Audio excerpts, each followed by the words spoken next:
The night sky above the desert was quiet, deep and endless. Stars burned like cold diamonds scattered across the blackness. Liam Cross, an astronomer and researcher, sat beside his old truck with a telescope pointed toward the horizon. He had spent years studying strange lights that appeared once every decade. Most people said they were meteor storms, but Liam knew better. The readings were too organized, too powerful. Something intelligent was behind them. That night, his equipment began to beep. The readings spiked higher than ever before. A white streak of light cut across the sky, brighter than the moon. Liam's heart started to race. It wasn't falling, it was landing. He grabbed his jacket and jumped into the truck. The sandstorm wind bit at his face as he followed the glowing trail. A few miles out, he saw it. A crater half a mile wide, glowing faintly blue. In the middle of it was something that didn't belong on Earth. A ship. Sleek, smooth, and shaped like a teardrop. Its surface shimmered like liquid glass.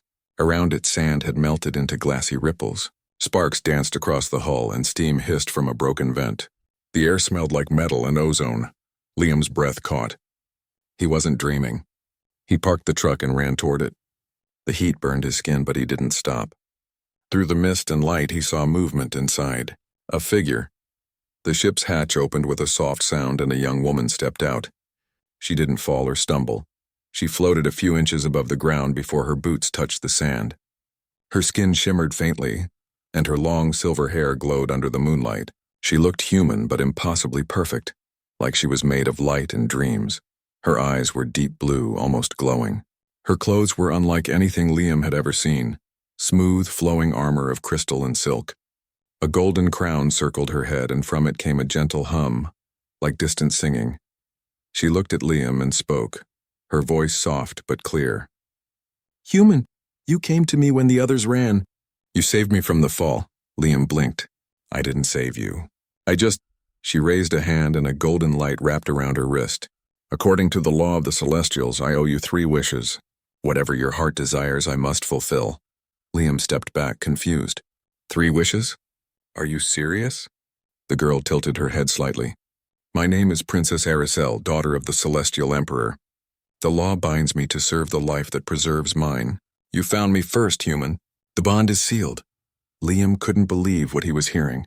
She wasn't joking. She believed every word. The glow around her dimmed as she looked at her ship, cracked, smoking, and half buried in sand. For a moment she looked less like a goddess and more like a lost traveler. There was sadness in her expression, though she tried to hide it. Liam took a cautious step closer. "You're hurt. I will heal," she said quietly. "But I must follow the law before I leave. State your first wish," he frowned. "You mean I could ask for anything?" "Riches, power." She nodded. "Anything within my reach, and my reach extends across galaxies." The night wind howled around them. The stars reflected in her eyes like small worlds waiting to be shaped. Liam stood silent for a long time, thinking. Then he looked at her again. She was watching him with the calm patience of someone used to being feared or obeyed. And he realized something. She didn't expect kindness. She expected greed. Liam smiled faintly. "All right. I've got my first wish." She lifted her hand. "Speak it, human." He took a deep breath and said softly, "I wish that you were free from that law." The air went still. Even the wind stopped. The glow around Aracel's body flickered like her mind couldn't process the words. "You wish for my freedom?" she asked slowly, almost disbelieving. "Yes," Liam said. "You look like someone who's been trapped for too long. You should get to make your own choices." Her eyes widened. "You waste your first wish on me? You could have ruled worlds, shaped reality, gained immortality, and you choose this?" He shrugged slightly. "Seems like the right thing to do." Something bright shimmered between them. A soft golden ring of energy that circled her body, then shattered into 1,000,000 lights. She gasped and fell to her knees, clutching her chest. The sound that followed wasn't pain. It was relief. Her crown dimmed and the hum of the bond faded into silence. She looked at her hands as if seeing them for the first time. "It's gone," she whispered. "The law is gone. You broke it." Liam knelt beside her. "Good, now you're free."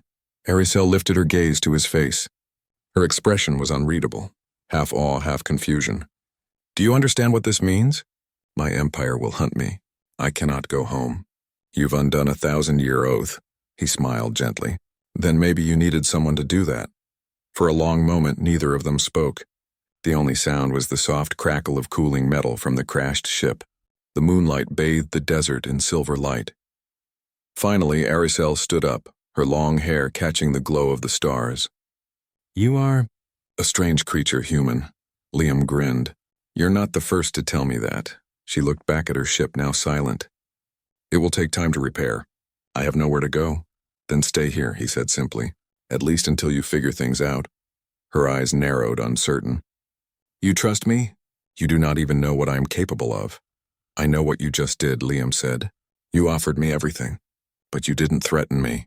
That's enough for me. Aricel turned her face toward the stars. For the first time, she looked uncertain, maybe even human.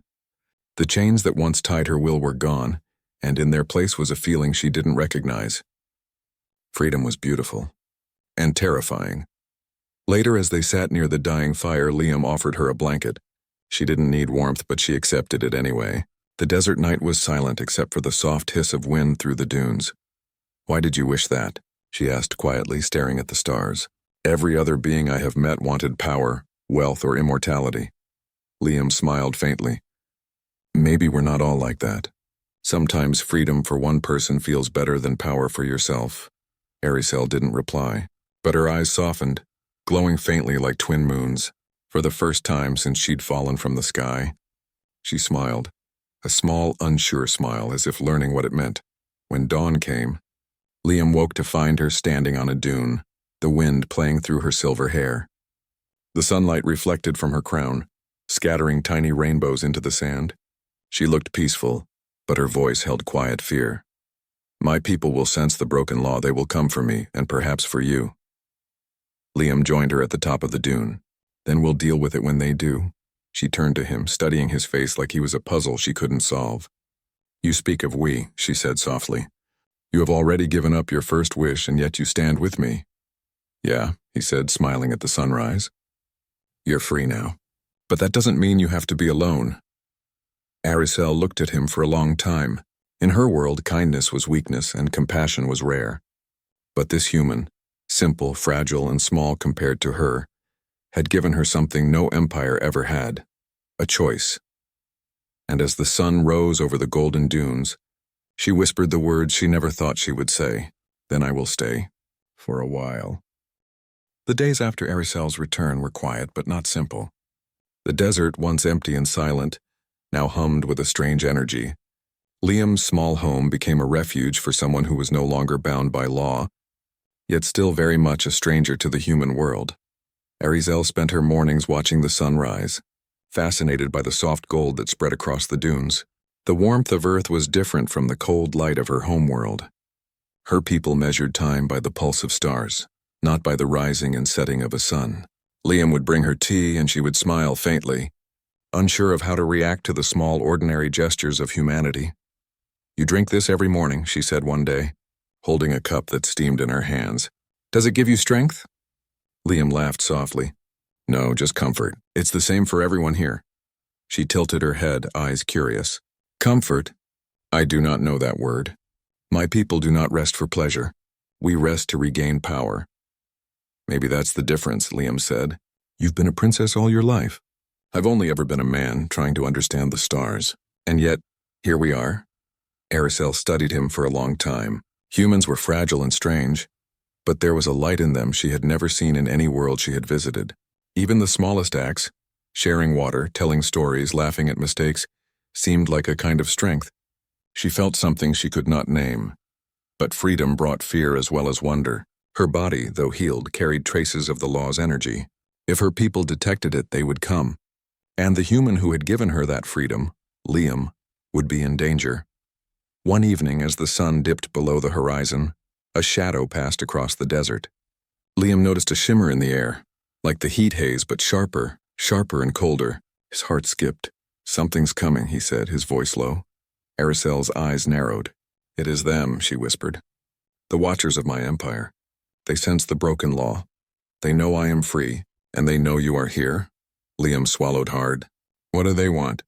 Control, she said simply. And obedience. They do not understand freedom. Not even for a princess.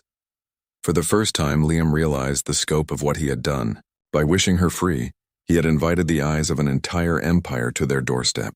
And yet he did not panic. He only felt determination. Then we fight them, he said quietly. Not with weapons, with whatever we can, Aracel blinked. You understand the risk? I understand, Liam replied. But I also know something else. You're worth it. And maybe, so are we. That night, under a sky dotted with stars, they began to prepare. Liam used pieces of Aracel's damaged ship to build a device, a transmitter of sorts. He did not fully understand how it worked, but Aracel explained what was possible. Her energy could reach beyond galaxies, could send messages across light years. They would not beg for mercy. They would show the Empire the truth, that humans were capable of understanding freedom, compassion, and courage. The project brought them closer. Aracel had never spent time with a human like this. She was used to obedience, not conversation. She was used to protocol, not laughter. And yet she found herself laughing when Liam miswired circuits, spilling sparks across the sand. She found herself sharing memories of her homeworld, glowing cities floating among nebulae, oceans that shimmered with liquid light, and people who measured value by control rather than kindness. Liam listened, fascinated. He asked questions about everything, about the stars, about her people, about how one could see the universe not just with eyes, but with the heart. Aracel did not expect someone to care so much. Humans, she realized, were unpredictable, and in that unpredictability there was beauty, but their peace did not last. The first signs came as ripples in the air, heat waves that shimmered like broken glass, shadows that moved unnaturally. Then one night a fleet of silver ships appeared on the horizon.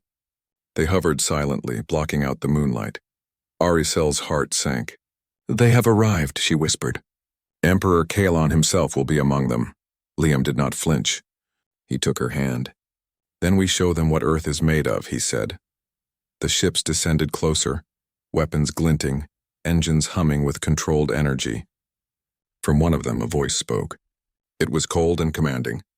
Princess Aracel, return immediately. The human who aided you will be dealt with. Resistance is futile. Aracel stepped forward. No, I am free. He set me free, and freedom is not a crime.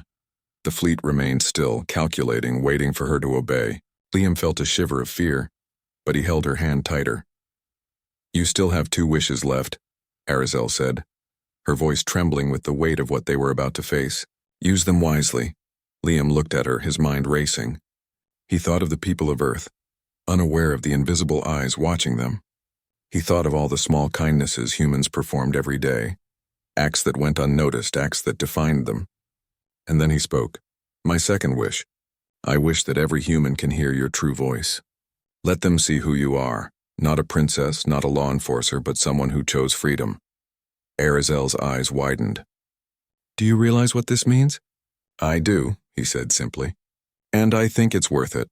With her consent, the transmitter came to life. A soft hum rose in the desert air. Light spread from it, stretching upward, intertwining with the stars. Across Earth, billions of people paused and looked up. Radios and screens picked up her voice, glowing images of her form appearing for all to see. This is who I am, she said, her voice echoing across continents.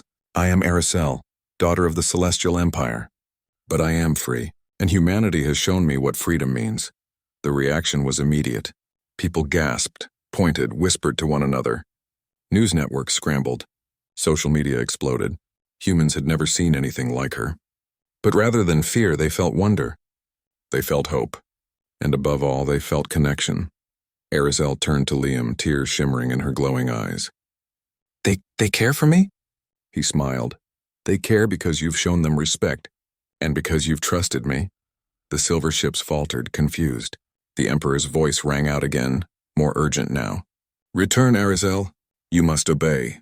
But she shook her head, standing tall and radiant. No. You taught me that choice is more important than obedience. He set me free, and I will not return. For the first time, a human and a celestial princess stood together against an empire, not with violence, not with weapons, but with the simplest, strongest power of all, human courage and compassion. As the night stretched on, Liam and Aracel continued to speak to the people below, telling them stories, teaching them that freedom and kindness were stronger than fear. and somewhere in the darkness the Emperor's fleet hesitated. Perhaps they had never faced a species like this before, one that valued each other, even the smallest and weakest, yet still had the strength to stand against cosmic power. For the first time in her life, Aricel was not a princess. She was a being learning to be herself, and Liam realized that humans had done something remarkable. They had changed the way a princess of the stars saw her world. By the time dawn approached, the desert was quiet again. The fleets had retreated for now, not destroyed, not defeated, but uncertain. And Liam and Aricel, side by side, looked toward the horizon, ready for whatever came next. Freedom was not easy, but it was worth fighting for. And for Aricel, it was worth staying for. The desert was quiet, but the calm was false. Above the horizon, silver ships shimmered in the dawn light. The Celestial Empire had returned, larger and more prepared than before. Liam and Aricel stood on a sand dune side by side, watching the fleet approach. Emperor Kalon's flagship hovered above the tallest dunes. Its polished silver surface reflected the rising sun, making it look like a shard of the heavens itself. A voice boomed across the desert, cold and commanding. "Princess Aricel, return immediately.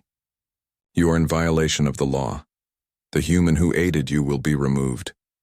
Obedience is not optional." Aricel stepped forward. She was no longer trembling.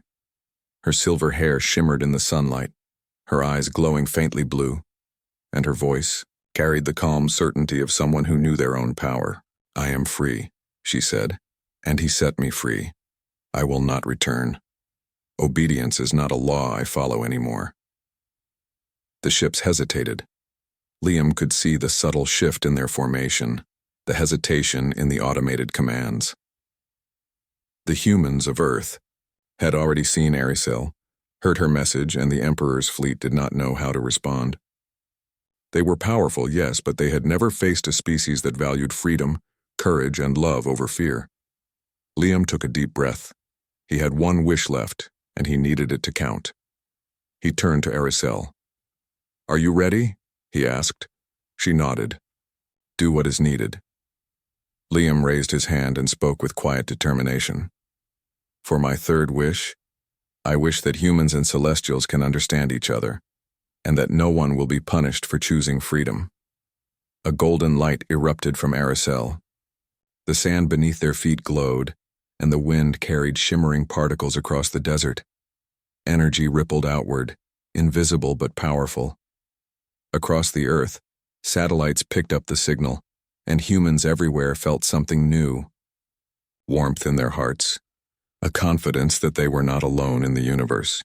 The fleet wavered. Lights flickered on the ships, and the Emperor's voice rang out again. "Princess Aricel, this is impossible. The laws cannot be broken." But now the Emperor's command faced a new challenge. Humans on Earth, inspired by Liam and Aricel, sent their voices into space. Billions of people spoke at once, shouting messages of support, hope, and freedom. Their voices intertwined into a resonance that traveled through the transmitter, reaching the fleet in waves of pure human emotion. The ship's systems overloaded, not with destruction, but with the unfamiliar strength of humanity's courage. Programs froze, energy shields flickered, and the fleets hovered, unable to harm the human planet below. The Celestial Empire had never seen such power, not in weapons, not in fleets, but in compassion, choice, and unity. Aricel fell to her knees on the sand, tears streaking her glowing face. "Your people, they care for me," she whispered to Liam. "They care," he said softly. "They care because you showed them what freedom looks like, and because you trusted me." The Emperor's flagship trembled as the resonance reached it. Kalon himself looked down, seeing not just a defiant princess, but the planet that had stood with her. For the first time, he understood the meaning of courage, of choice, and of the bond between two different species. "Leave the planet," Aricel said, her voice firm and clear. "We will no longer follow a law that punishes freedom. Humanity has taught me that even the smallest beings can shine brighter than the stars themselves." The Emperor hesitated. His fleet slowly backed away, engines humming quietly, until they vanished into the sky. Aracel turned to Liam, her eyes soft and full of awe. You did this," she whispered. "You used your last wish to change not just my fate, but the future of humans and celestials alike." "I didn't do it alone," Liam replied. "Your courage made it possible. My people won in you. We all did it together." The desert grew quiet again, but now it felt alive. Aracel's glow dimmed to a gentle shimmer, blending with the soft morning light. The bond between her and Liam had strengthened. They had faced an empire, not with weapons or force, but with heart, courage, and the simple truth that freedom and kindness are stronger than fear. Over the next days, the people of Earth noticed subtle changes. Communications were clearer, the skies seemed brighter, and an invisible warmth spread across the planet. Aracel's message, amplified through Liam's wish, had not only reached humans, but had begun to influence celestials in distant galaxies. The idea of empathy, freedom, and mutual understanding was new to them, and it spread quietly, like a gentle light through the cosmos. Aracel stayed with Liam. She did not return to the Empire, nor did she attempt to rule. She learned the simple joys of Earth, the taste of fresh bread, the sound of birds in the morning, and the laughter of children playing in the desert dunes. Every day was new and every moment was filled with wonder. Liam taught her about human creativity, patience, and hope. She taught him about the stars, about civilizations beyond imagining, and about the beauty of the universe. Together they built a life that was not bound by law, duty, or fear, but by choice. One evening, as the sun dipped below the dunes, Aracel and Liam stood on a hill, watching the horizon glow with the colors of sunset. The transmitter hummed softly nearby, still active, still carrying messages of peace across space. "You changed everything," Aracel said softly, "for both our worlds." Liam smiled. "No, we changed it together, and it's just the beginning." Aracel's crown, once a symbol of duty and control, now shone softly with her own light. She was no longer a princess of an empire. She was a traveler, a friend, and a guardian. The people of Earth, and the people of her empire, had learned a new lesson: that courage, freedom, and compassion are the strongest forces in the universe. For the first time in millennia, the stars above felt closer, not distant and cold, but full of possibility. Liam and Aracel looked up at them, holding hands, knowing that their story had become part of something much larger than themselves. And though the Empire still existed in distant galaxies, it had been changed by a human's heart and a princess who had chosen freedom. As night fell and the desert air cooled, the two of them walked back toward their home. The stars shimmered above, echoing the light of 1,000 possibilities. And somewhere deep in the cosmos, whispers of hope, courage, and choice traveled through space, carrying the story of a human and a princess who had changed the universe without a single battle, without a single loss, simply by choosing what was right. Liam looked at Aracel and smiled. "Do you ever regret it? Coming here, staying with me?" Aracel shook her head, her hair catching the starlight. "Never. I have learned what freedom truly is, and it is more beautiful than any empire, any law, or any crown." And in that quiet desert under the vast sky, humans and a princess of the stars began a new journey, one of hope, wonder, and the enduring proof that even the smallest choices, made with courage and heart, could change the universe.